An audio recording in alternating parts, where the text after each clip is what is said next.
kami berserah total kepadamu. Intervensi take over Tuhan.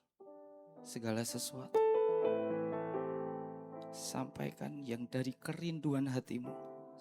Buat setiap kami umatmu. Buat gerejamu Tuhan. Berkati kami. Merdekakan kami dengan kebenaran firman. Sebab kebenaran firman yang kami ketahui itu yang akan membebaskan kami. Tuhan, mampukan kami. Roh Kudus beri kami roh wahyu hikmat pengertian. Untuk kami bisa mengenal hatimu lewat kebenaran firman-Mu. Tolongi kami Tuhan.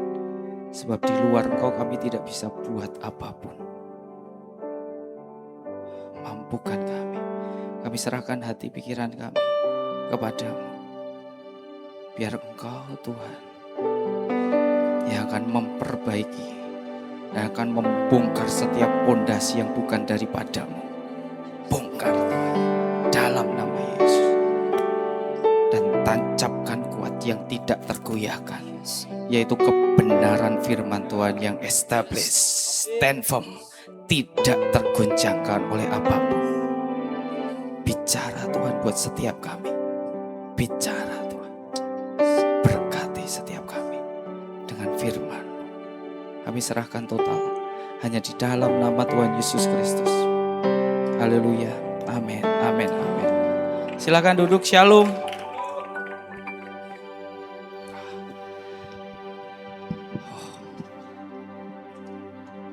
Salam kenal saudara, Bapak Ibu semuanya. Perkenalkan, nama saya Octavianus Nanda Epaphroditus. Saya biasa dipanggil Ditus. Saya dari Semarang. Saya sudah menikah. Kebetulan istri saya perempuan. Istri saya tidak bersama dengan saya. Istri saya ada di rumah sendirian. Dia kangen sama saya. Oke, iya. Istri saya mencintai saya juga mencintai istri saya. Ada berapa orang yang membawa Alkitab buku? Coba diangkat Alkitabnya. 1, 2, 3, 4, 5, 6, 7, 8, 9, 10. Oke, cukup banyak. Cukup banyak tapi cukup sedikit. Cukup banyak. Karena yang lain tidak bawa. Terus yang lain bawa handphone. Handphone suci. Iya.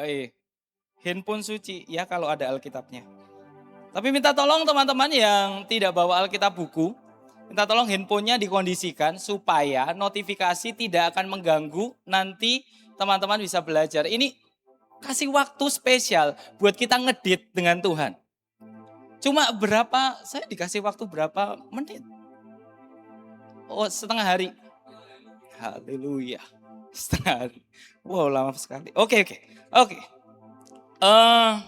Kita mau belajar sesuatu, teman-teman. Oh iya.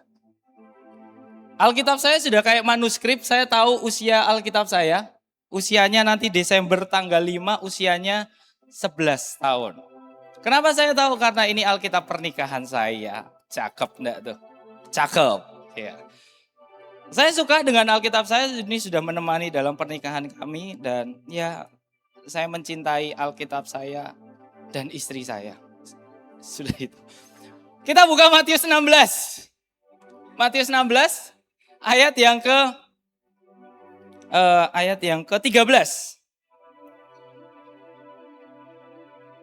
Sepertinya ada sesuatu yang akan kita belajar pada siang sore, ini disebut apa ya? Siang agak sore hari ini. Panjang banget. Ini sebenarnya basic. Kenapa gereja lahir? Untuk apa gereja ada?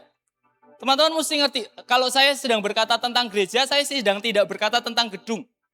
Gereja itu tentang diri kita, bait. Dan kita tidak bisa berfokus kepada gedung, terus kita mendirikan organisasi dan itu disebut gereja. Secara duniawi organisasi mungkin disebut organisasi gereja dengan di situ ada kepengurusan yang ada. Tapi kalau di Alkitab gereja adalah kita. Tuhan sedang tidak pakai gedung. Tapi Tuhan sedang pakai gerejanya untuk melakukan tugas dan bagiannya. sampai Tuhan datang yang kedua kali. Ini yang kita mesti ngerti, fondasi, dasar, kenapa gereja harus lahir, gereja harus ada. Kita buka pasal 16 ayat 13. Setelah Yesus tiba di daerah Kaisarea Filipi, ia bertanya kepada murid-muridnya, kata orang, siapakah anak manusia itu? Jawab mereka, ada yang mengatakan Yohanes Pembaptis, ada juga yang mengatakan Elia, ada pula yang mengatakan Yeremia atau salah seorang dari para nabi. Lalu Yesus bertanya kepada mereka, Lalu Yesus bertanya kepada mereka, tetapi apa katamu, siapakah aku ini? 16. Maka jawab Simon Petrus, engkau adalah Mesias, anak Allah yang hidup. Kata Yesus kepadanya, berbahagialah engkau Simon bin Yunus, sebab bukan manusia yang mengatakan itu kepadamu, melainkan Bapa-Ku yang di surga. Dan aku pun berkata kepadamu, engkau adalah Petrus, dan di atas batu karang ini aku akan mendirikan jemaatku, dan alam maut tidak akan menguasainya. Kepadamu akan kuberikan kunci kerajaan surga. Apa yang kau ikat di dunia ini akan terikat di surga, dan apa yang kau lepaskan di dunia ini akan terlepas di surga. Lalu Yesus melarang murid-muridnya supaya jangan memberitahukan kepada siapapun bahwa ia Mesias. Ini adalah fondasi buat gereja Tuhan. Fondasinya apa? Fondasinya bukan Petrus sebagai fondasi didirikannya gereja. Enggak. Meaningnya bukan itu. Gereja berdiri bukan atas dasar manusia. Gereja berdiri yang jadi dasar hanyalah satu, Yesus Kristus Tuhan. Dan pengakuan Petrus itulah yang jadi fondasi kuat untuk gereja berdiri hari ini. Gereja kalau tidak berdasarkan fondasi yang Petrus lontarkan, itu akan jadi gereja yang lemah. Makanya banyak pemurtatan kemana-mana, permurtatan di mana-mana. Kenapa? Karena tidak punya fondasi yang kuat. Gampang banget digoyahkan. Ikut tren sana sini.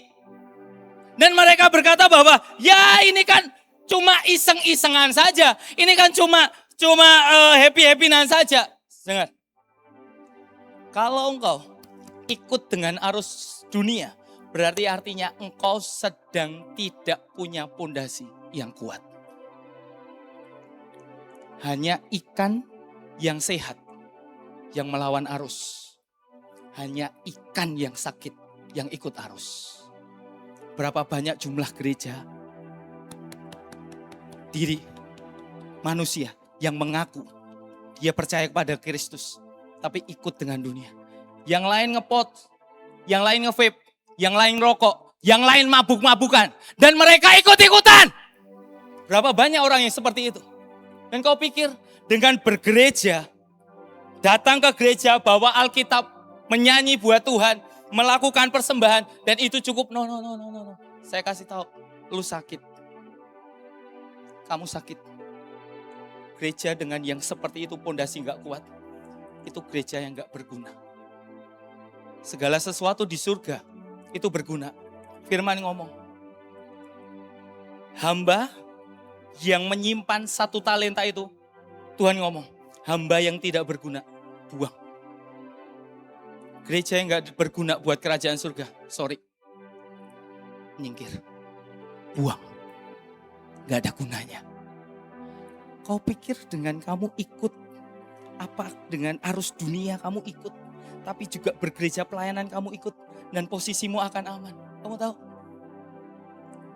Kamu sedang berdiri seperti di 2 kapal yang berbeda.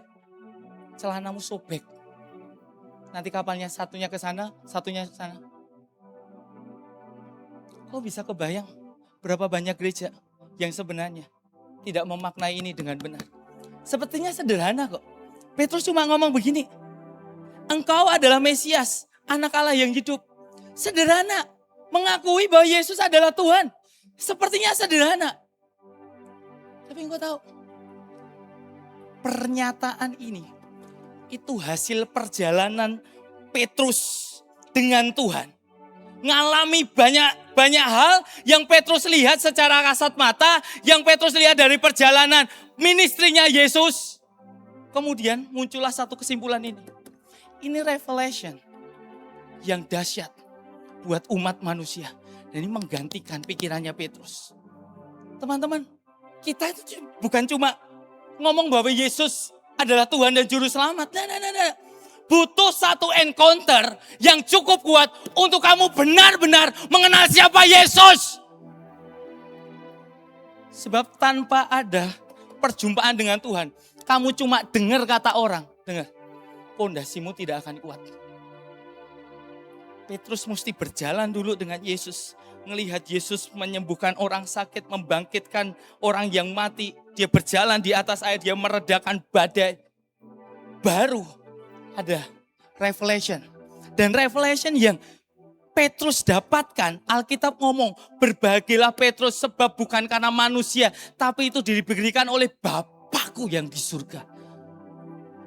Dengar, gereja tanpa perjumpaan dengan Tuhan adalah gereja yang tidak punya pondasi yang kuat. Gereja yang mudah digoyangkan. Gereja yang tanpa revelation yang dari Tuhan langsung, dari Bapa di surga langsung. Engkau hanya mengikuti aturan gereja dan mengikuti orang. Oh kalau Minggu harus bergereja, oh kalau Sabtu harus bergereja youth, oh kalau Jumat harus ikut latihan ibadah. Cuma itu aja. Oh kalau ke gereja harus siapin persembahan. Persembahannya enggak usah banyak-banyak, 2.000 aja cukup. Dan kamu hanya mengikuti aturan demi aturan tanpa perjumpaan dengan Tuhan. Dan itu jadi pondasi yang sangat rapuh. Berapa banyak orang yang terjebaknya dengan liturgi. Dan dipikir rajin bergereja. Itu sudah kemerdekaan. Dengar. Orang yang banyak orang kok yang sudah pelayanan rajin ke gereja. Tapi hidupnya tetap sama. Banyak banget tuh. Dan berapa banyak jemaat yang kecewa terhadap pelayan-pelayan yang sudah ada di mimbar ini. Mereka koar-koar tentang Yesus. Mereka menyanyi, mereka melakukan bagian mereka, narilah dan sebagainya. Tapi hidupnya berantakan dan itu memaitkan hati jemaat. Listen, dengar. Teman-teman, gereja perlu revelation directly dengan Tuhan. Ada encounter dengan Tuhan, perjumpaan. Kalau kamu dalam kekristenanmu, kamu tidak pernah berjumpa siapa Yesus itu. Tidak pernah ngerti, tidak pernah kenal secara langsung siapa Yesus. Cuma apa kata orang, itu bukan dasar yang kuat. Itu bukan pondasi yang kuat.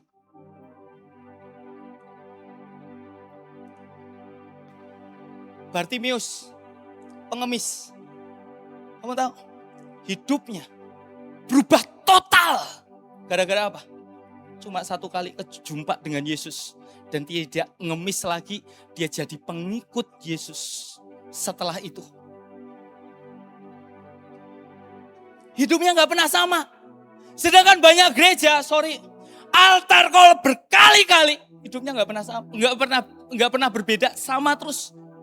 Setelah altar call, kemudian hidupnya sama. Ngerokok jalan, minum-minum jalan. Berzina jalan.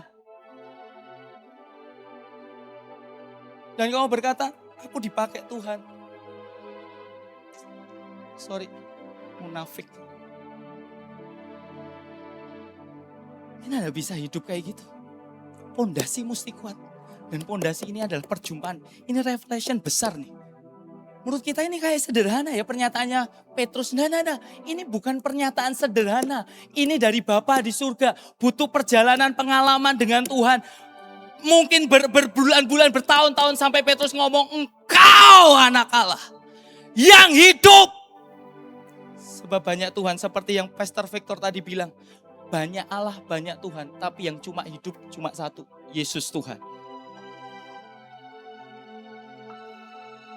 Kita mesti kembali. Gereja mesti ketemu dengan Tuhan secara langsung. Tanpa perjumpaan dengan Tuhan, kamu akan tetap sama hidupmu. Tidak akan berubah. Sebab hanya Tuhan yang bisa mengubahkan. Pendeta mau ngomongin sampai berbusa pun, kalau kamu tidak berjumpa dengan Tuhan, percuma. Hanya Yesus jawaban hidupmu. Nggak ada yang lain. Dan kamu tahu gereja dibangun dengan apa? Selain ada revelation dengan Tuhan. Alkitab ngomong, alam maut tidak menguasainya. Alam maut di sini bahasa aslinya adalah Hades. Hades itu gerbang maut. Gerbang maut, alam maut itu tidak menguasai gereja. Artinya apa? Banyak orang-orang yang ada di situ, gereja tidak dikuasai di situ. Tapi gereja merebut jiwa-jiwa untuk kemuliaan Tuhan. Ini tugas bagian gereja. Untuk apa? Memenangkan jiwa-jiwa. Gereja tidak dipanggil untuk membangun gedung semegah-megahnya. Gereja dipanggil, pergi, jadikan semua bangsa murid. Menangkan generasi ini, menangkan orang-orang yang terhilang. Gereja tidak menutup mata dan menutup telinga dengan semua kondisi yang ada. Kamu tahu, Tanah Minahasa adalah salah satu dengan data kasus HIV yang tinggi. Apa yang gereja lakukan? Tutup mata, tutup telinga, masa bodoh. Yang penting bukan aku. Saya kasih tahu, gereja sakit.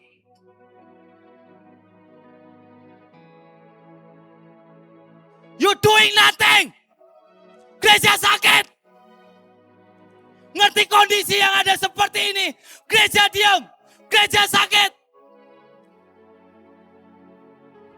Alkitab ngomong, kepadamu akan kuberikan kunci kerajaan surga. Apa yang kau ikat di dunia akan terikat di surga. Dan apa yang kau lepaskan di dunia akan terlepas di surga. Ada otoritas kuasa yang diberikan oleh gerejanya. Untuk apa? Memenangkan jiwa-jiwa. Tapi apa yang terjadi? Gereja diam. Membiarkan itu semuanya.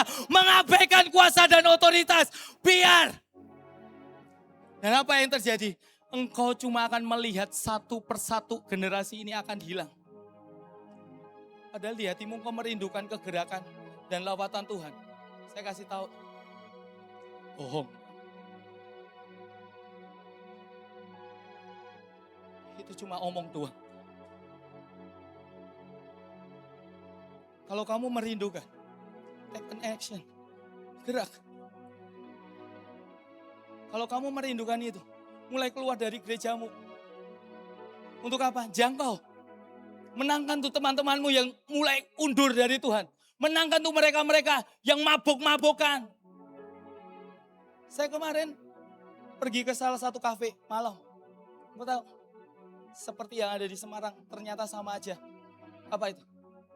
Banyak, bukan cuma laki-laki tapi perempuan yang rokok. Gila.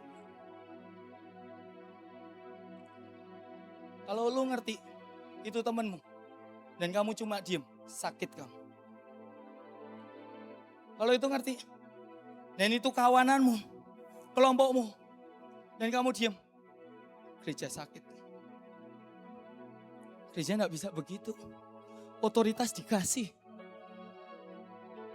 Kuasa dikasih. Tapi yang sering kali dilakukan adalah apa? Meletakkan otoritas dan kuasa. Ini bukan bagianku. Ini cuma bagiannya hamba-hamba Tuhan. Siapa bilang?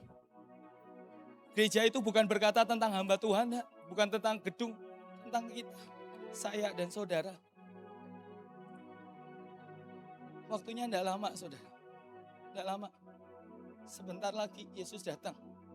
Deru perang sudah terdengar. Itu baru mula awal untuk apa? Kesesakan. Sudah di depan mata. Tapi gereja diam. Mau jadi apa? Kita mesti kembali. Pondasinya gereja itu adalah apa? Revelation dari Tuhan, otoritas, kuasa dari Tuhan. Itu jadi pondasi buat gereja. Makanya gereja itu seharusnya jadi jawaban buat dunia. Bukan gereja malah ngikut arus dunia. Kebalik, dunia yang ngikut arusnya kita.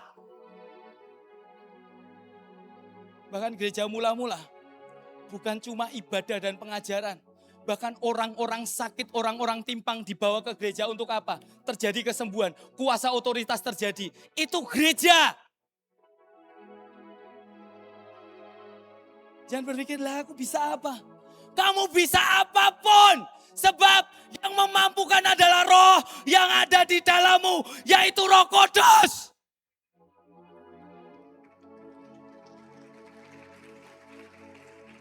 Kita mungkin orang-orang biasa, ya saya ngerti. Banyak anak-anak muda di sini. Kau berkata aku tidak bisa khotbah, aku tidak bisa melakukan ini, aku tidak bisa melakukan ini. Tapi roh yang Tuhan tempatkan bisa lakukan unlimited.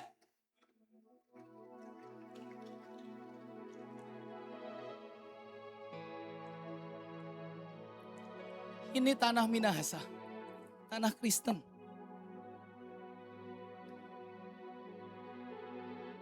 Seharusnya kalau banyak orang-orang percaya yang ada di satu tempat, seharusnya yang terpancar apa? Kemuliaan Tuhan. Seharusnya. Tapi kau lihat apa? Kasus perzinahan tinggi. Belum suami istri, sudah tinggal. Baru pacaran, sudah test drive. Gila. Come on. Lu mau jadi apa? Dan gereja cuma diem. Lu bungkam mulutmu. Dengan ketidakbenaran yang ada. Alkitab ngomong. Dosa itu ada dua jenis. Jenis yang pertama adalah ketika kamu ngerti bahwa itu melanggar perintah Tuhan dan kamu lakukan itu dosa. Tapi yang kedua adalah ketika kamu ngerti itu benar dan kamu tidak lakukan, itu juga dosa. Kamu ngerti ketidakbenaran tapi kamu diam, berarti kamu juga sedang berdosa. Gereja yang main aman adalah gereja yang tidak aman. Dengar. Gereja selalu akan ditempatkan seperti domba ditaruh di tengah-tengah serigala. Aman enggak? Tidak pernah aman.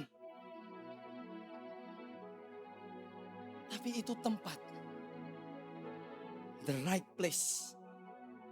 Di mana Tuhan mau. Area-area berbahaya, ya. Sebab kalau kamu aman dan nyaman di satu tempat, kamu tidak pernah nginjil, kamu tidak pernah memenangkan, hidupmu flat saja. Saya pikir kamu gereja sakit. Kalau disuruh kesaksian untuk maju ke depan, semua kepala tiba-tiba berat dan nunduk supaya WL atau pendeta tidak tunjuk dia. Kenapa? Karena tidak punya perjalanan pengalaman dengan Tuhan. Apa yang mau disaksikan? Gak ada.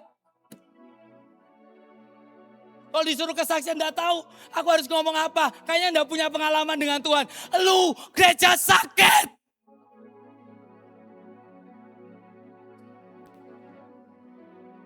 Tanah Kristen, Minahasa, pernah terjadi revival besar.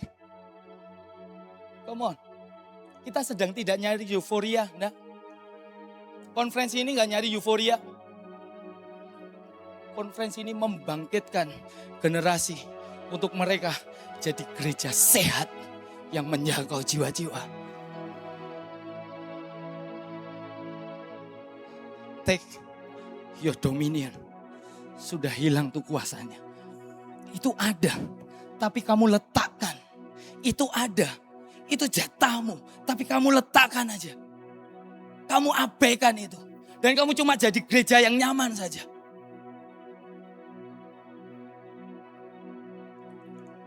Main aman enggak aman bro. Serius. Main aman enggak aman. Di hadapan Tuhan pertanggungjawabannya besar. Mulai gerak. Mulai nginjil. Jangan pikir diri sendiri. Please. Mereka yang di luar sana. Itu banyak orang yang tersesat. Sampai untuk medain tangan kanan dan tangan kiri itu enggak bisa. Apa itu? Mereka enggak tahu mana yang benar, mana yang salah, enggak tahu. Karena terlalu simpang siur, terlalu blur. Karena kebenaran juga tidak nampak.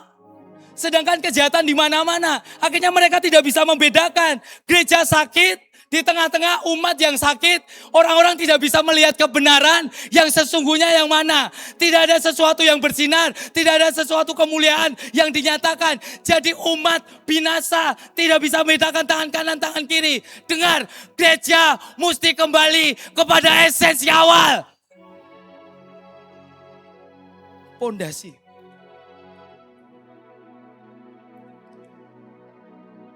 Berapa banyak orang yang setiap hari baca Alkitab, menurut saya tidak banyak.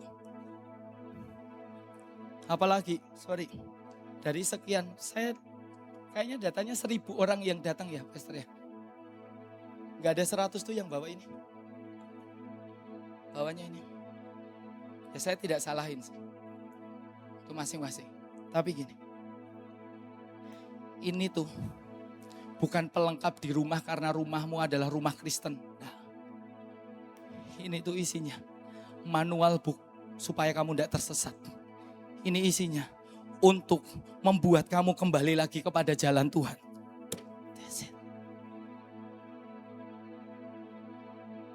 Bukan untuk happy-happy.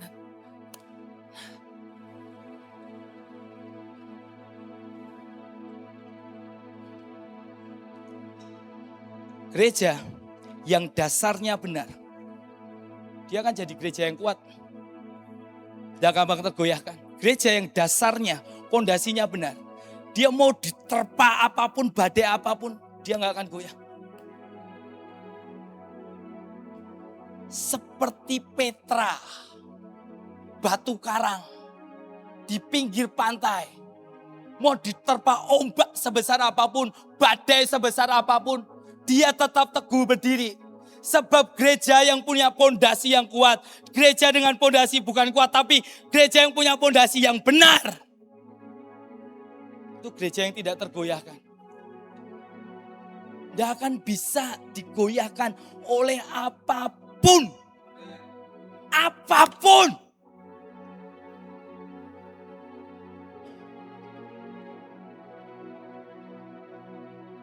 Coba apa yang kamu gunakan dengan handphone? Banyak orang yang gunakan dengan sia-sia, ya. Indonesia adalah salah satu negara yang mereka menggunakan handphone itu lebih dari 6 jam. Tiap harinya untuk apa? Scroll. Gila. Every day. Untuk baca Alkitab aja berapa menit? 1 ayat aja. Itu aja yang muncul di TikTok. Yang ketika kamu scroll. Come on. Mau jadi apa? Sorry kalau omongannya terlalu kasar. Karena begini kondisinya. Mending saya tegur. Saya terus terang. Kamu bertobat. Kamu kembali kepada esensi gereja kenapa ada. Mending seperti itu. Daripada membiarkan semuanya dan satu persatu binasa. Saya tidak mau. Saya mending ngambil kamu mau benci dengan saya terserah. Tapi saya harus menyatakan sesuatu yang sebenar-benarnya. Listen. Ini bisa membawamu makin dekat dengan Tuhan. Saya menggunakan handphone juga untuk apa? Untuk saya belajar firman. Kadang saya juga membaca Alkitab lewat handphone. Tapi tools yang sama bisa membawa kamu ke neraka. Banyak orang yang terjebak dengan pornografi gara-gara apa? Handphone. Orang terikat dengan banyak hal. Perzinahan gara-gara apa? Handphone. Pilihan. Gereja sakit atau gereja sehat? Sudah tidak ada waktu. Semua. Kita buka di 1 Korintus. 1 Korintus yang ketiga. My God.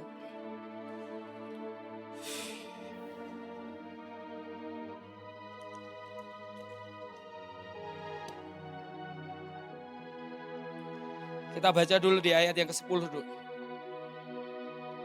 1 Korintus 3 ayat 10. Sesuai dengan kasih karunia Allah yang dianugerahkan kepadaku, aku sebagai seorang ahli bangunan yang cakap telah meletakkan dasar. Dan orang lain membangun terus di atasnya. Tetapi tiap-tiap orang harus memperhatikan bagaimana ia membangun di atasnya. Karena tidak ada seorang pun yang dapat meletakkan dasar lain daripada dasar yang telah diletakkan, yaitu Yesus Kristus. Entahkah orang membangun di atas dasar ini dengan emas, perak, batu permata, kayu, rumput kering atau jerami. Sekali kelak pekerjaan masing-masing orang akan nampak, karena hari Tuhan akan dinyatakan, sebab akan menyatakannya, sebab ia akan nampak dengan api, dan bagaimana pekerjaan masing-masing itu akan diuji oleh api itu. Jika pekerjaan yang dibangun seorang tahan uji, ia akan mendapat upah. Jika pekerjaannya terbakar, ia akan menderita kerugian, tetapi ia sendiri akan diselamatkan, tetapi seperti dari dalam api. Dengar. Alkitab menegaskan sekali lagi yang jadi dasar adalah Kristus. Tapi perhatikan bagaimana membangun di atas dasar itu. Dasarnya mungkin benar. Orang percaya kepada Kristus. Tapi yang dibangun di atasnya seringkali tidak murni. Dengar, saya memperingatkan kepada pelayan-pelayan mimbar. Saya memperingatkan kepada teman-teman yang sudah melayani. Dengarkan saya.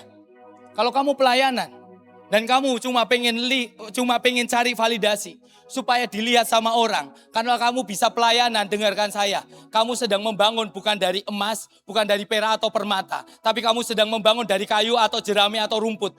Suatu kelak nanti Tuhan akan menyatakan dirinya. Dan semua yang tidak murni, dan semua yang bohong, semua yang palsu, itu akan dimusnahkan, dihancurkan. Api itu akan memurnikan gerejanya. Api itu akan membuat gereja ngerti mana yang palsu, mana yang asli. Kalau kamu pelayanan cuma cari validasi, salah tempat. Mimbar tidak dipakai untuk validasi, apalagi klarifikasi. Ini tempat untuk menyatakan yang murni, yang suci, yang benar, yang kudus.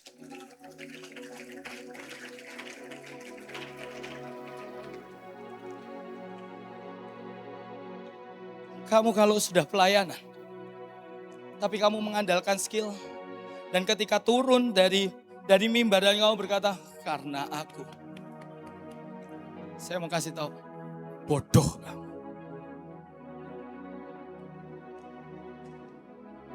Dasarnya sudah benar. Bangunan yang dibangun di atasnya.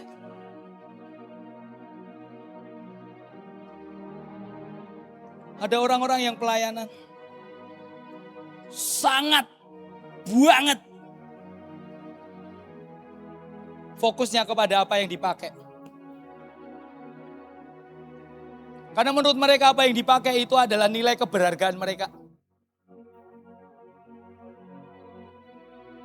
Yang menyertai tubuh, menurut orang yang ada di sini, mungkin beberapa orang, harus sedemikian rupa.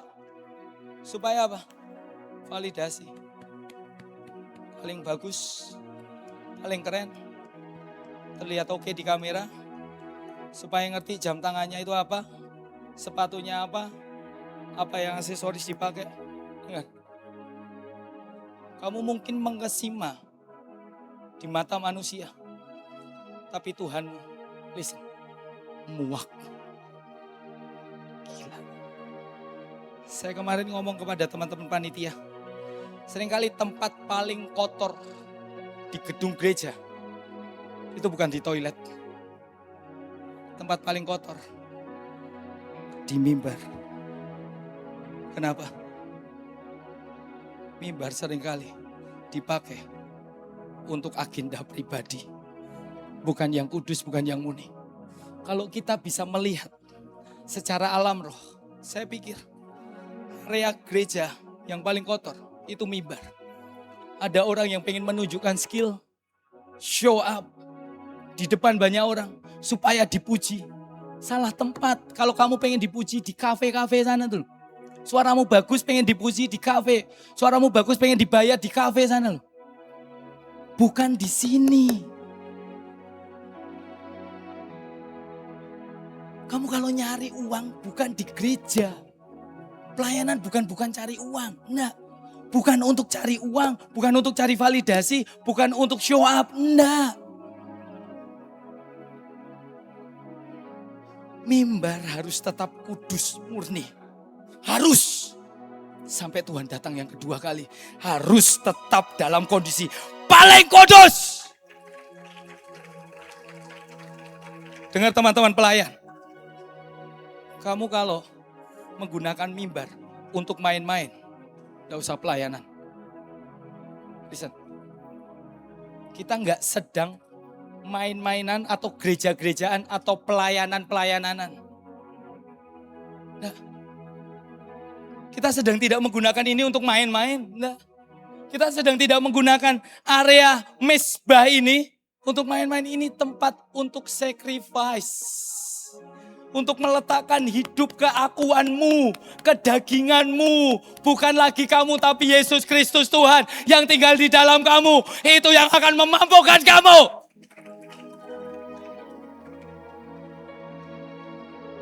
Mesti kembali ke esensi sebenarnya. Gereja, bangkit, melek, bangun. Ini urgensi. Generasi sudah mulai dimuridkan dengan siapa? Dengan ini, handphone. Gereja kemana? Generasi sudah mulai dimuridkan dengan siapa? Dengan dunia. Gereja mesti berperan. Kamu ngerti temanmu yang dulu pelayanan luar biasa bersama-sama dengan kamu dan dia sekarang hilang. Dia sekarang sudah meninggalkan persekutuan dan gereja. Dan kamu diem. Saya kasih tahu. Bangun. Melek. Bangun. Jangan diam. Waktunya gereja bangkit. Waktunya gereja kembali ke esensi awal. Kenapa gereja diciptakan? Kenapa gereja harus lahir? Supaya apa? Supaya genap dan tuntas apa yang jadi pekerjaan Tuhan di bumi ini. Dan Tuhan menginginkan apa? Sebanyak mungkin jiwa-jiwa dimenangkan bagi Yesus Kristus Tuhan. Sebanyak mungkin kita akan jadi orang-orang yang menuai jiwa-jiwa di akhir zaman. Sebanyak mungkin. Gereja lahir untuk mengosongkan neraka dan memenuhi surga.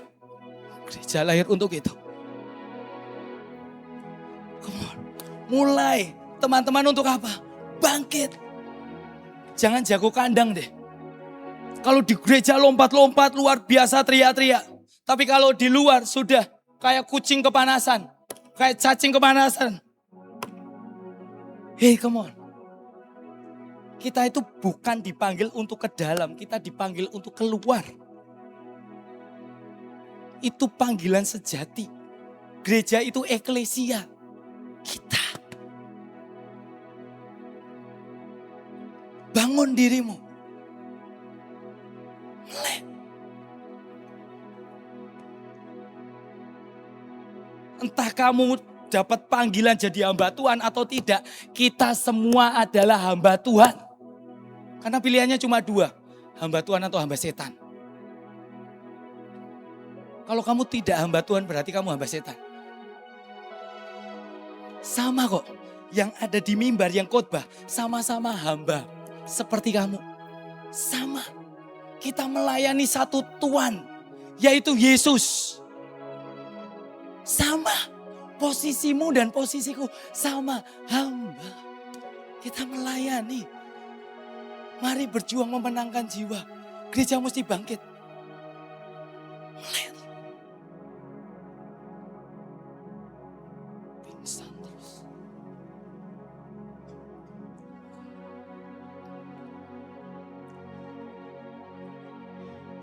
Ayat yang berikutnya. Ini mengerikan. Ayat 16 dan 17. Tidak tahukah kamu bahwa kamu adalah bait Allah. Dan bahwa roh Allah diam di dalam kamu. Jika ada orang yang membinasakan bait Allah, maka Allah akan membinasakan dia.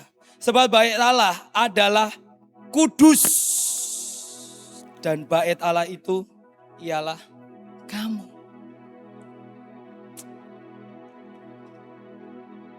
Kota Tanah Minahasa, tanah Kristen.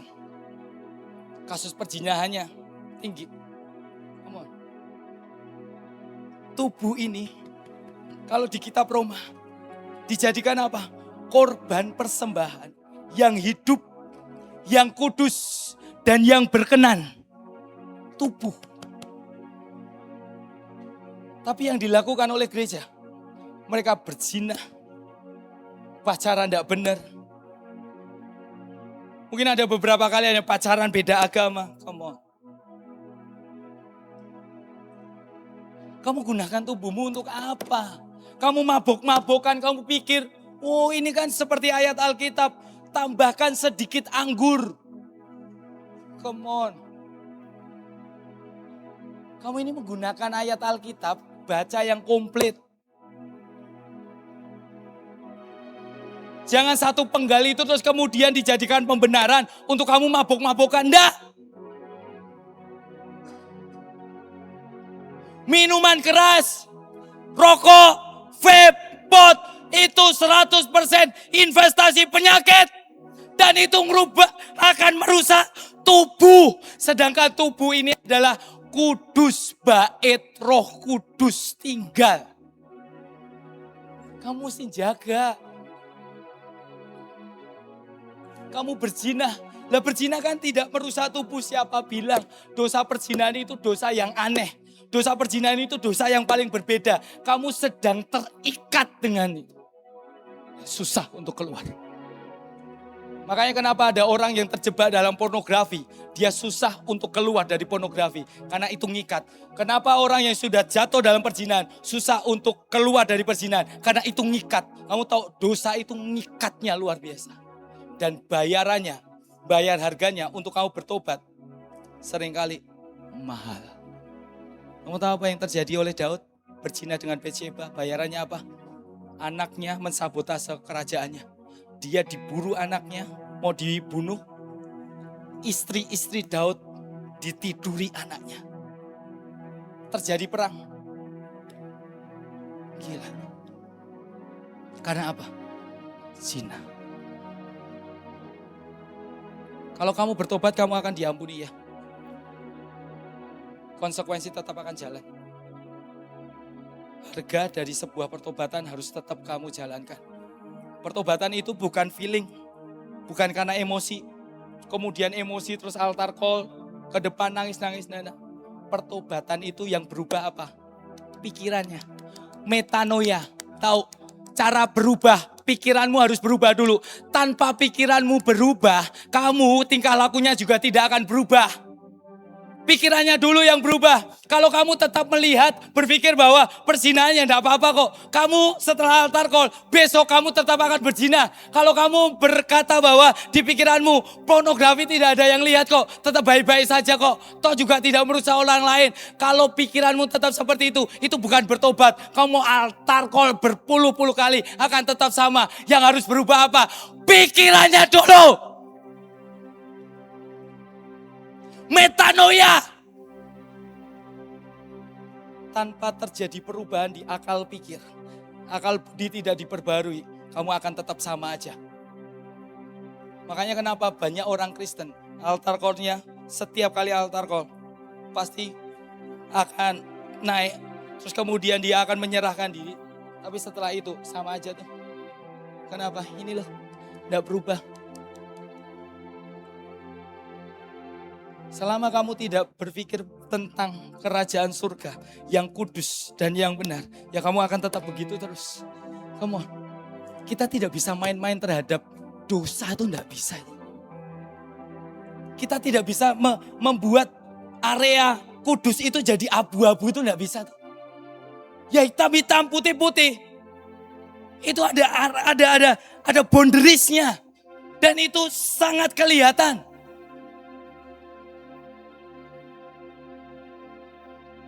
Pernah ada orang, waktu retret, kami sidak tas mereka yang ikut retret. Kedapatanlah, kami mendapati ada rokok, bungkus rokok, ada berapa, ada 6 atau berapa, terus ada vape juga. Di retret, kami sidak, terus kami sita. Ada satu orang datang ke saya, Kak, aku minta rokokku. Aku beli, itu rokok 2 bungkus itu punya aku beli. Aku minta, aku bilang, enggak bisa. Terus dia tanya, Kak, emang rokok dosa? Ada ayatnya, gila enggak? Saya mulai menjelaskan tentang bahwa ini bait, bahwa segala sesuatu memang boleh dilakukan, tapi bukan segala sesuatu itu berguna. Saya jelaskan itu, dan dia membela ini. Kak, aku ngerokok. Lah, tapi pendetaku yang rokok, Kak. Saya ngomong apa? Pendetanya sendiri, dia ngerokok. Dan itu jadi contoh. Buat siapa? Jemaatnya. Keluar dari gereja. Saya ngomong ini, kamu ngerti yang benar atau enggak sih? Kamu bisa bedain yang benar atau enggak sih? Tapi dia tetap bersikukuh. Soalnya pendetaku aja ngerokok. Sudah, itu yang jadi dasar pembenaran dirinya sendiri. Gila, dengar, listen. Dosa-dosa. Gak ada dosa kecil, gak ada dosa besar. Hitam-hitam, putih-putih. Iya, tidak. Selebihnya daripada itu dari iblis. Kamu ya, kalau jadi umat Tuhan, tapi kamu ngerokok, makanya orang dunia tidak bisa melihat Tuhan di dalam kamu. Sebab apa? Abu-abu. Asap, kena asap, abu-abu. Karena kemuliaan tidak nampak. Seperti yang Pastor Victor tadi bilang, harus jadi orang aneh. Kalau kamu belum aneh, berarti kamu bukan umat pilihan. Jadi aneh, yang lain ngerokok, kamu gak ngerokok. Yang lain berzina, kamu gak berzina. Yang lain ngomong kotor, kamu gak ngomong kotor. Aneh di mata dunia. Tapi itulah yang dipakai sama Tuhan.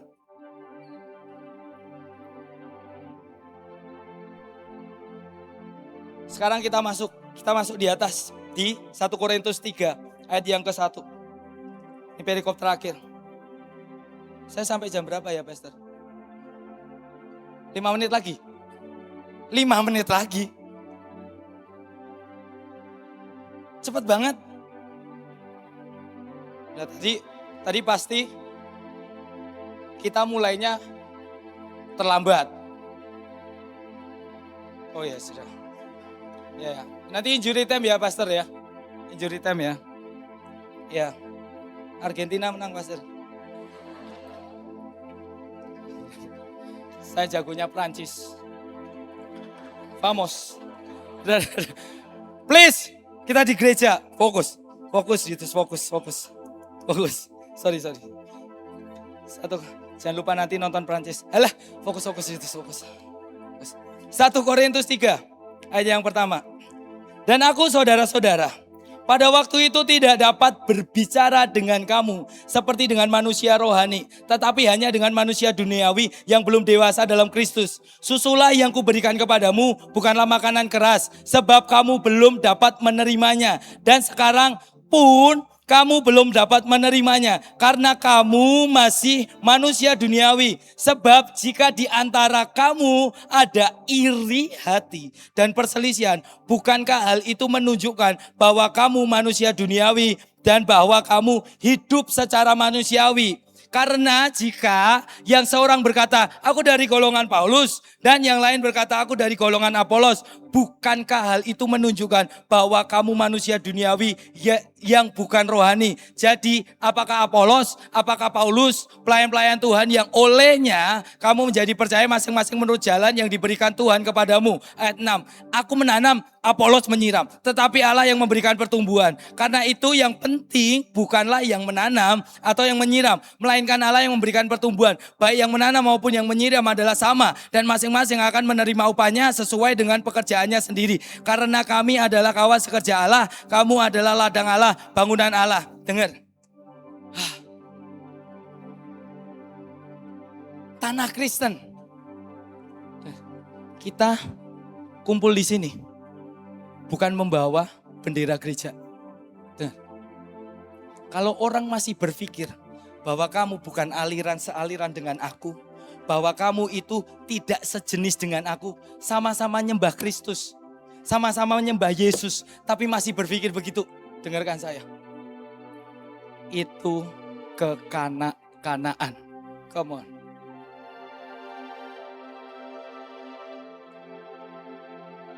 Kita kumpul, walaupun kita sekarang berada di gedung gereja ini.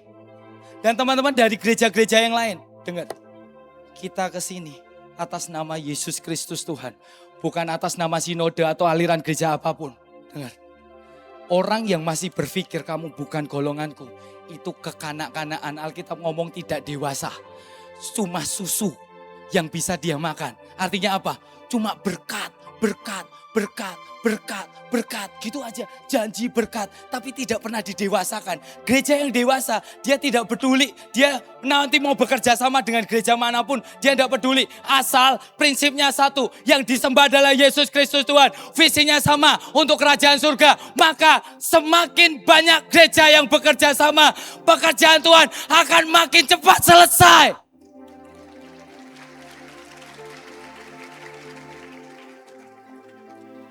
Tuhan tidak pernah mendirikan golongan-golongan gereja, enggak. Itu cuma buatan manusia. Akhir zaman yang dipersatukan, dengar, tubuh. Memang masing-masing sinode atau gereja punya kepala. Tapi sedang tidak berkata begini, oh kita menyatukan kepala-kepala. Enggak, bukan itu. Kita menyatukan tubuh Kristus. Kepalanya cuma satu, yaitu Kristus. Kalau kepalanya Kristus, berarti tidak punya kepentingan masing-masing antar gereja. Berarti kalau gereja mau kerja sama satu dengan yang lain, sesuai dengan kepentingan sang kepala. Kalau kamu berpikir bahwa kerjasama dengan gereja yang lain itu sukar, berarti kamu punya kepentingan yang lain. Dan kepentingan diri sendiri itu yang rusak. Itu yang kekanak-kanaan. Itu yang tidak dewasa. Kita mesti open minded. Sesuai dengan apa? Firman jadi patokan. Makanya baca firman. Manusia bisa salah. Omongan manusia bisa salah. Tapi firman tidak pernah salah.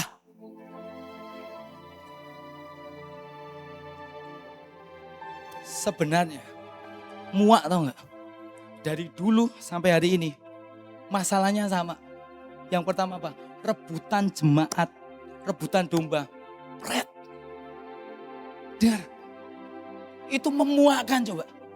Sejak saya kecil sampai saya sedewasa ini. Masih tetap sama tuh. Terus yang kedua apa? Yang kedua adalah, oh yang mengadakan aliran gereja itu kok. Aku ndak usah datang. Karena yang mengadakan bukan sealiran dengan kita. Itu masih ada tuh sampai kepada hari ini. Dengar, gereja mesti balik kepada esensi dari firman. Apa kata firman? Orang yang masih menggolong-golongkan dirinya sendiri dan menganggap dirinya benar.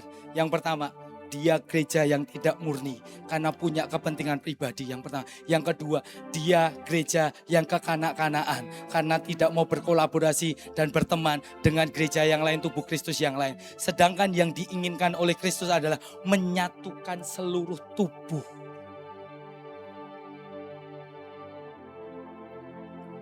Jangan berkonflik gara-gara beda aliran.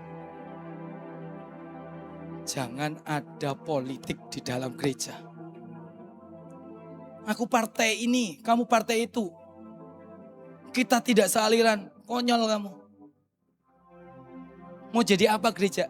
Itu strategi setan, tahu enggak? Sejak dulu loh. Sejak masa di mana Paulus nulis, itu masih berlaku sampai kepada hari ini. Itu berarti zaman bahula banget. Sampai kepada hari ini. Sama tuh, spiritnya tetap ada di dalam gereja. Di dalam gereja. Kamu tahu, yang mengagetkan adalah ketika saya baca ini. Golongan Apolos, golongan Paulus berarti masing-masing kelompok itu sebenarnya berkembang. Dia bergerak, berkembang, nambah jumlah. Tapi ketika dia nambah jumlah makin besar, pikirannya sudah mulai tidak beres lagi. Kenapa? Nganggap kelompoknya paling benar. Dengar, mungkin pelayanan awal-awal ketika masih sedikit, itu mungkin masih murni. Tapi begitu kelompoknya makin besar, kamu dengar, ini hati-hati. Spirit ini akan masuk untuk apa? Memecah belah. Kenapa? Begitu kelompoknya sudah besar, mulai ada orang-orang yang ada di dalamnya. Spirit ini masuk untuk apa? Memecahkan semua kawanan dan tidak mau berkolaborasi. Dengar, masalah bagi banyak gereja besar adalah, tidak mau berkolaborasi. Di akhir zaman, kalau kita tidak bertobat, akan tetap gini terus. Kegerakan akan ya sudahlah, yang bikin ini kegerakan di sini, bikin ini kegerakan. Nah.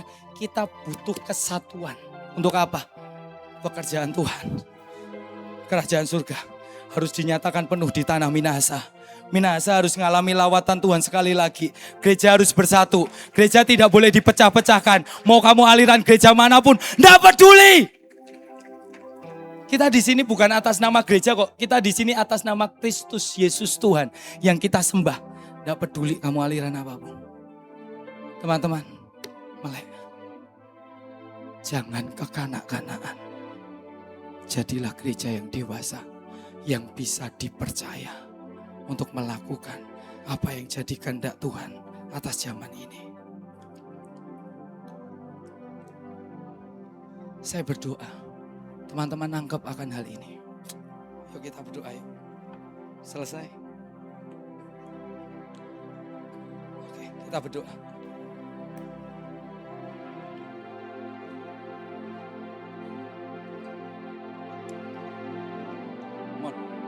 Simpan handphone. Tutup Alkitab. Mau berdoa. Teman-teman, ini butuh waktu. Benar-benar kamu khususkan dengan Tuhan secara pribadi. Ini bukan kelompok satu gereja, kamu walaupun dengan teman-teman youth gereja, nah ini personal dengan Tuhan. Personal. Sekarang tundukkan kepala, ngadep Tuhan masing-masing. Ngadep Tuhan.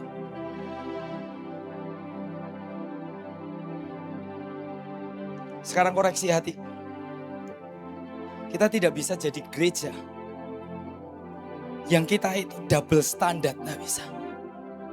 Kita mesti jadi gereja yang menetapkan, mengambil keputusan untuk menetapkan bahwa aku mau hidup kudus, hidup benar di hadapan Tuhan. Tidak ada area abu-abu, yang ada adalah ya di atas ya, tidak di atas tidak. Itu aja. Kalau kamu sekarang masih terjebak dalam perzinahan, kamu ngerti itu salah, dan kamu masih lakukan itu sampai kepada hari ini. Entah itu pornografi, entah itu kamu pacaran dengan pacarmu, terus melakukan hubungan yang tidak seharusnya. Tapi kamu jalani. Sedangkan kamu juga tetap rajin beribadah. Bahkan mungkin kamu adalah golongan orang yang melayani di gereja. Dengar, bertobat kamu. Mending kamu bertobat sore ini, daripada membiarkan itu sampai akhirnya membinasakan. Hari ini ambil keputusan untuk benar-benar kau bertobat di hadapan Tuhan. Saya tahu ada orang-orang di tempat ini yang mereka masih suam-suam. Ikut Yesus tidak serius. Kamu setengah-setengah. Dan kamu pikir cuma sekedar ke gereja itu cukup. Tidak cukup. Kamu main aman dengan semuanya itu tidak cukup. Itu main aman, paling tidak aman, tahu enggak? Segera kamu ke gereja yang penting aku perpuluhan, penting aku persembahan, penting aku absen muka di depan pendetaku, tidak cukup, tidak pernah cukup. Bukan kehendak Tuhan untuk kamu sekedar beribadah di gereja. Kamu dipanggil untuk keluar memenangkan jiwa-jiwa. Gereja mesti mulai bangun dari tidurmu yang selama ini telah membutakan pikiranmu dan mata rohanimu dan telinga rohanimu, sehingga kamu tidak bisa melihat perkara yang ilahi, tidak bisa mendengar apa yang jadi kehendak Tuhan atas hidupmu. Hari ini bertobat kamu. Bertobat. Kau mungkin adalah orang yang masih menghujat, menjelek-jelekkan gereja yang lain.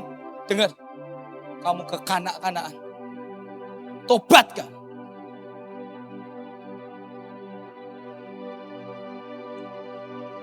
Tidak ada yang baik, cuma Yesus yang baik. Tidak ada yang sempurna, cuma Yesus yang sempurna. Dengar, pertobatan akan mengembalikan kamu kepada Tuhan lagi. Dosa selalu akan menyingkirkan kamu, membelokkan kamu dari jalan Tuhan. Tapi pertobatan akan selalu mengembalikan kamu. Saya tidak tahu seberapa banyak orang yang hadir di tempat ini. Kamu tahu kamu punya panggilan.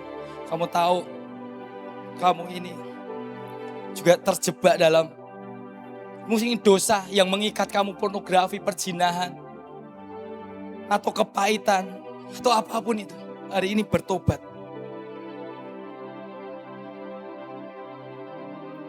Saya mau panggil kalian. Ini cuma buat orang-orang, saya tidak mau ini cuma sekedar emosi. Nah, saya tidak mau. Hanya kamu yang firman ini berbicara kuat buat kamu. Dan kamu adalah orang-orang yang harus kembali kepada esensi gereja yang sebenarnya. Karena sudah lama kamu meninggalkan dari fondasi yang kuat ini, fondasi yang benar ini.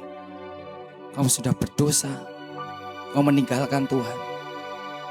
Kamu merasa kamu jauh dari Tuhan. Hari ini kembali. Kembali. Tubuhmu bukan untuk main-main.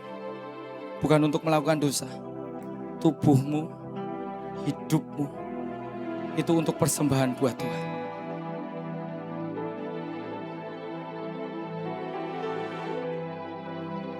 Berdoa. Saya tidak mau ini emosi. Saya tidak mau ini hanya sekedar luapan emosi. Nah, kalau luapan emosi kamu setelah nanti ibadah atau setelah nanti konferensi hari yang pertama, kamu kembali, kamu sama aja nanti. Saya tidak mau ini cuma sekedar emosi. Ini harus keputusan pribadi. Keputusan pribadi. My God. Saya minta tolong buat Pastor Ferry.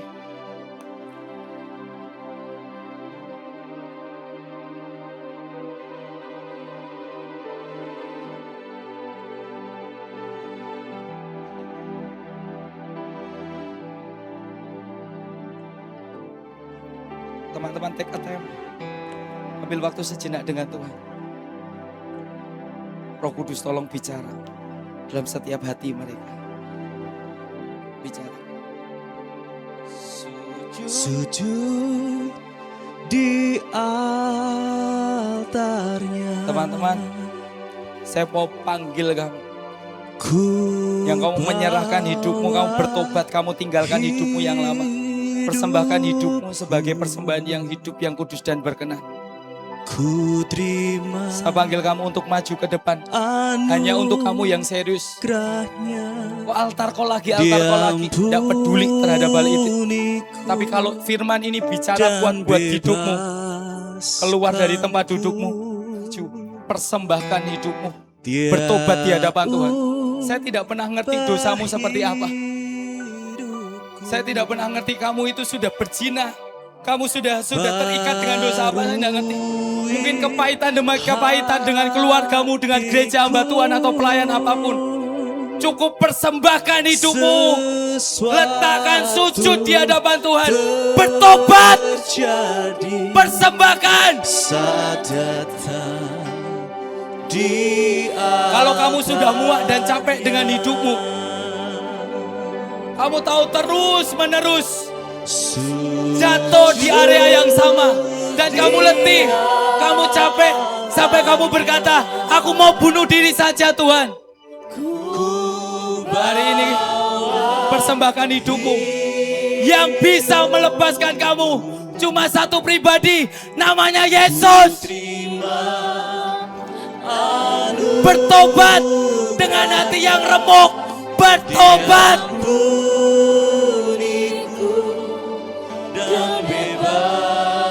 Mungkin persembahanmu tidak sempurna. Hatimu kotor, hatimu najis, hatimu jijik, hatimu remuk, hatimu penuh dengan kepahitan. Tidak peduli. Tuhan bisa memulihkan kondisi seburuk apapun.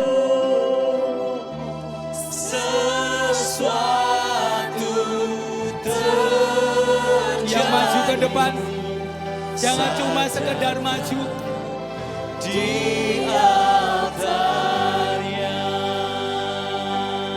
Jadikan hidupmu sebagai persembahan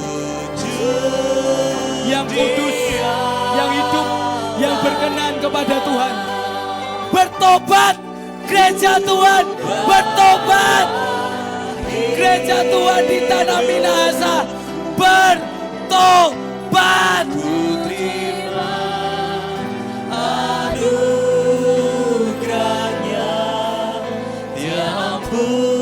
Siapapun kau entah pelayan, entah ketua youth, entah jemaat biasa, anak hamba Tuhan sekalipun, tidak peduli. Kalau firman ini bicara kuat di hatimu, jangan keraskan hatimu. Bertobat di hadapan Tuhan. Oh my God. Tobat. Sudahi dosamu. Sudahi dosamu. Cukup. Semua keterikatan dengan dosa hari ini berhenti. Ambil keputusan secara pribadi. Cukup. Berhenti dari perzinaanmu. Berhenti dari pornografimu. Berhenti dari kepahitanmu. Berhenti dari kemarahan sakit hatimu. Berhenti.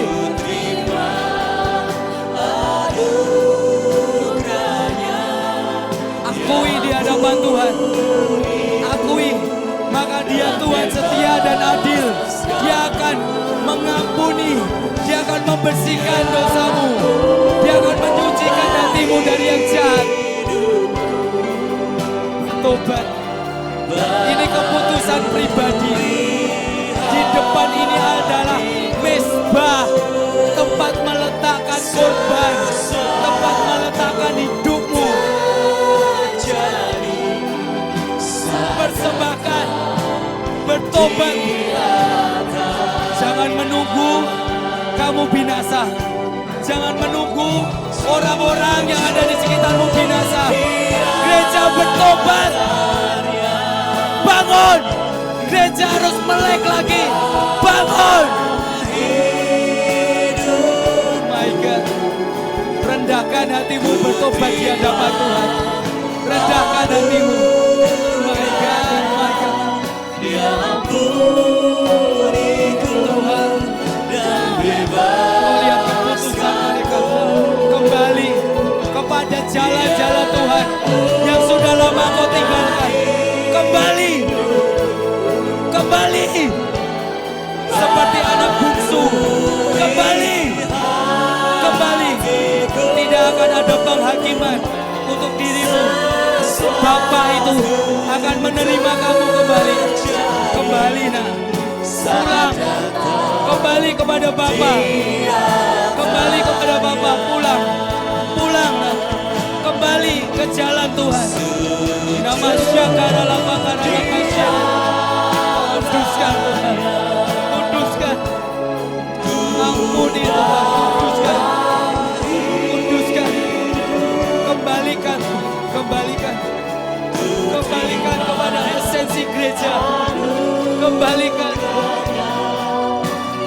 Bertobat dari perzinaanmu. Bertobat dari kenajisanmu. Bertobat. Gereja harus kembali. Gereja harus kembali. My God, my God. Belum terlambat. Belum terlambat. Kembali. Kembali. Kembali. Jangan Yesus. Kuduskan Tuhan. Cairkan. Kuduskan. Kuduskan. Terima pertobatan setiap kami. Terima pertobatan setiap kami. My God. My God. My God. Ampuni kami. Ampuni gerejamu. Ampuni tanah Minahasa Tuhan. Kami merendahkan diri di hadapan-Mu. Ampuni Tuhan. Ampuni Tuhan. Ampuni. Ampuni ya Tuhan. Ampuni. My God. My God.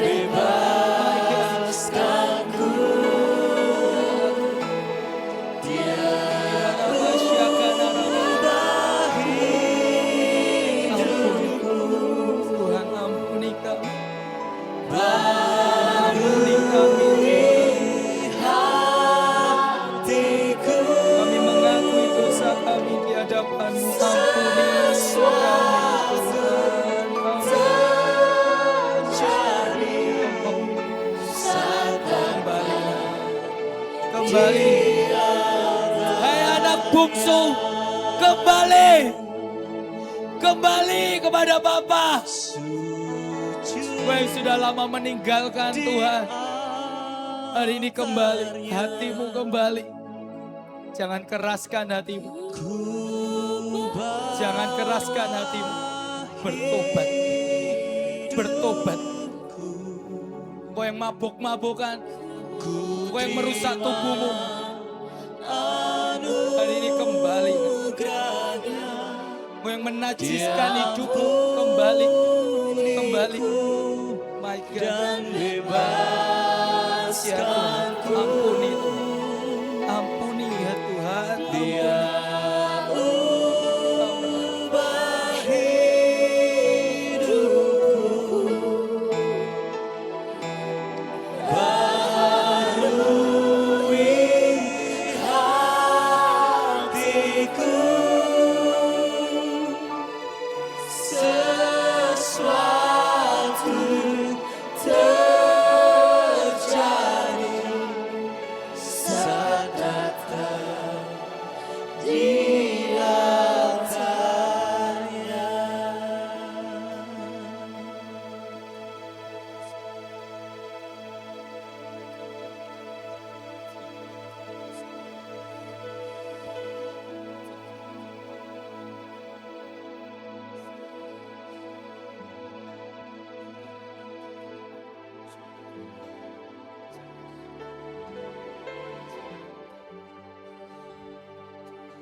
Kasih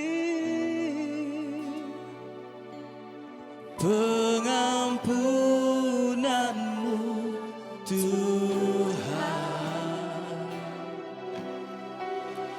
tak kau pandang hina hati yang hancur.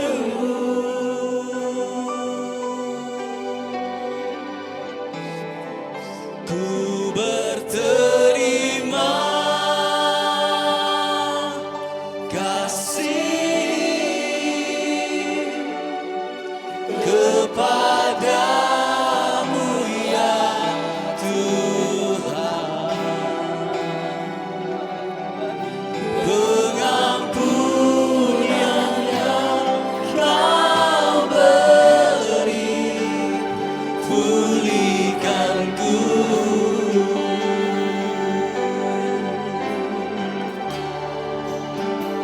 But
hadirat Tuhan, berdoa. Koralapa shandaralapa yana maralapa takana maralapa sandaralapa. Kuriana maralapa dalam nama Tuhan Yesus. Semua roh percinahan, semua pornografi dalam hidup kami hancurkan di dalam nama Yesus. Semua roh percinahan aku hancurkan, lepas dari hidup kami hari ini. Semua roh pornografi, semua roh percinahan, I command you go dalam nama Yesus. Di dalam nama Yesus, semua roh percinahan dalam hidup kami hancur dalam nama Yesus. Lepaskan hidup kami, lepas. Saudara masih anak-anak semua, doa ke Tuhan, minta dilepaskan supaya kau tidak usah ulangi lagi. Biarkan dia atur kau terakhirmu, tidak akan maju lagi untuk dosa yang sama. Di dalam nama Yesus, semua roh percinahan, pornografi, aku hancurkan, lepas dari hidup kami. Dalam nama Yesus, dalam nama Yesus, semua roh percinahan lepas. Dalam nama Yesus, semua roh pornografi lepas dari hidup kami. Dalam nama Yesus, lepas dalam nama Yesus. Roh Kudus jamah kami, Roh Kudus jamah. Aku cabut semua akar-akarnya di dalam nama Yesus. Lepas di dalam nama Yesus. Karalaba shekede kana maranama. Goralaba kana mashanda. Goralaba kana mashanda nama. Gora, come on Davis, play. Worship together. Go terus. Bebaskan. Bebas. Karalaba ya nama. Singer nyanyi. Lepas, lepas, lepas. Hancur semua belenggu-belenggunya. Koralapa sheke de kanama. Karalapa sheke de kanama. Lepas, deliver. Deliver. Jesus name. Lepas dalam nama Yesus. Lepas dalam nama Yesus. Deliver. Dalam nama Yesus.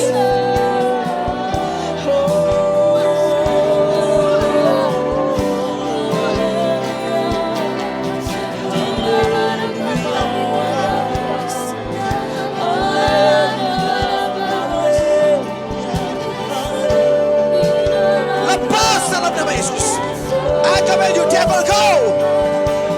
Doa, doa. Jesus name. Lepas. Lepas dalam nama Yesus. Dalam nama Yesus. Semua cengkraman roh jahat lepas dari hidup kami. Doa anak-anak, doa, doa, doa, doa. Roh Kudus jamah kami. Doa. Syakaralaba ya namaralaba syadaraba. Keralaba syakaraba. Dalam nama Yesus, dalam nama Yesus. Koralaba syakalakana. Koralaba kanama sande. Go, go, go. I command you to go right now. Jesus name.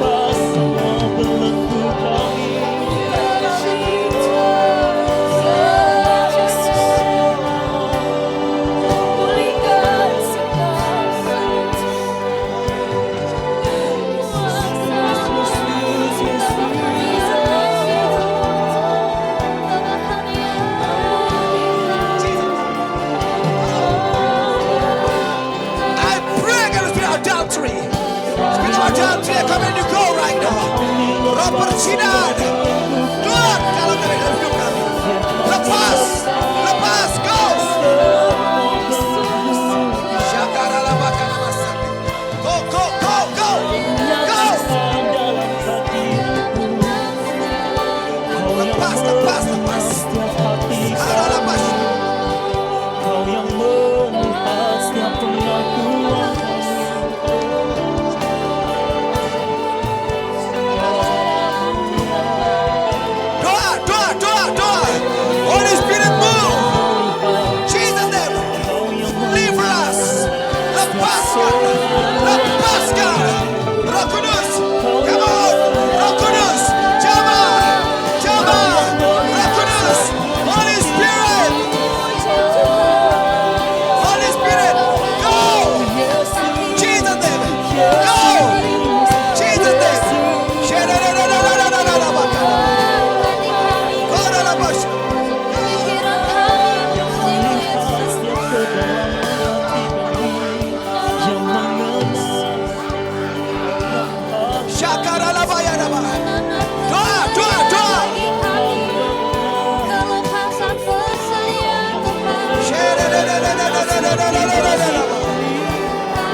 pencipta semesta, Dia juga sanggup mengubah hidup Holy Spirit come. sekarang. Dalam nama Yesus. Lepaskan Masih semua ada spirit yang mengikat, Tuhan, membelenggu dia. Lepas dalam nama Yesus. masih ada Semua spirit yang ikat dia. jawaban. Semua roh bunuh diri yang ikat dia melepas. Dalam nama Yesus. Ada Roh kematian lepas. Tuhan, Lepas dari roh kematian dalam nama Yesus. masih ada kuasa tak Holy Spirit terbatas. come. Syama cabut semua roh. Dia pencipta semesta, Dia juga sanggup mengubah Dalam nama hidup. Yesus. Semua roh bunuh diri dalam hidup kami lepas, lepas, lepas. Dalam nama Yesus. Masih ada Tuhan, masih ada jawaban, masih ada Tuhan, Lepas masih ada kuasa tak terbatas.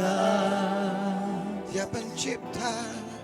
Dia pencipta semesta, Dia juga sanggup mengubah hidupku sekarang.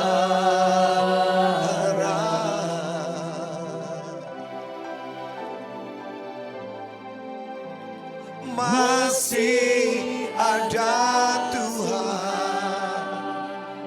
Masih ada harapan. Masih ada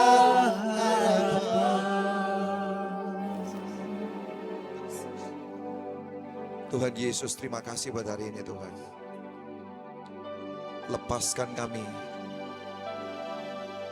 Dengan hari ini, altar call terakhir kami dalam pertobatan. Kami akan kembali lagi pada dosa kami yang lama Tuhan.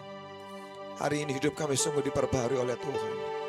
Kuasa darah Yesus membasuh, membersihkan. Dan hari ini we become a new creation. Menjadi ciptaan yang baru hari ini. Yang lama sudah berlalu. Kau sudah diubah Tuhan. Dan hari ini kau akan berubah. You are holy because God is holy. Kamu jadi kudus sebab Tuhan itu kudus. Terima kasih Tuhan. Dan semua firman kami dengar hari ini termeterai dalam hidup kami. Thank you Lord. Dalam nama Yesus kami berdoa. Dan semua yang diberkati Tuhan sama-sama katakan amin.